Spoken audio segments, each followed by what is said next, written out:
भोजाजी नमो नमः। संत भोजाजी नमो नमः। जय भोजाजी नमो नमः। गुरु भोजाजी नमो नमः। माऊली भोजाजी नमो नमः। सद्गुरु माऊली नमो नमः। संत माऊली नमो नमः। भोजाजी माऊली नमो नमः। ओम भोजाजी नमो नमः। संत भोजाजी नमो नमः। जय भोजाजी नमो नमः। गुरु भोजाजी नमो नमः। माऊली भोजाजी नमो नमः। सद्गुरु माऊली नमो नमः। संत माऊली नमो नमः।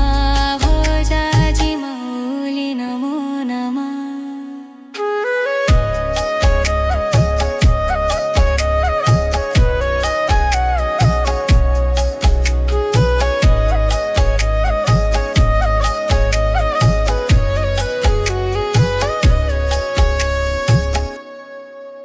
ओम भोजाजी नमो नमः। संत भोजाजी नमो नमः। जय भोजाजी नमो नमः। गुरु भोजाजी नमो नमः। माऊली भोजाजी नमो नमः। सद्गुरु माऊली नमो नमः। संत माऊली नमो नमः। भोजाजी माऊली नमो नमः।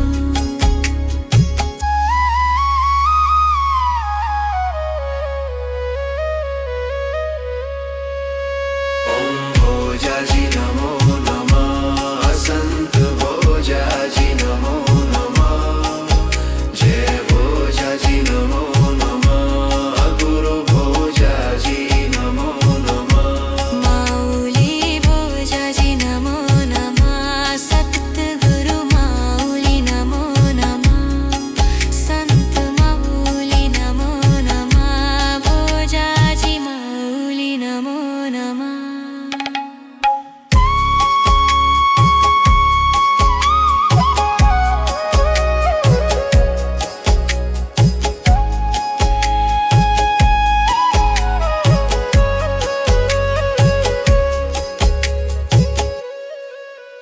ओम भोजाजी नमो नमः। संत भोजाजी नमो नमः।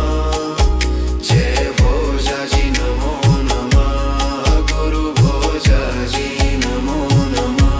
माऊली भोजाजी नमो नमः। सद्गुरु माऊली नमो नमः। संत माऊली नमो नमः। भोजाजी माऊली नमो नमः। ओम भोजाजी नमो नमः। संत भोजाजी नमो नमः। जय भोजाजी नमो नमः।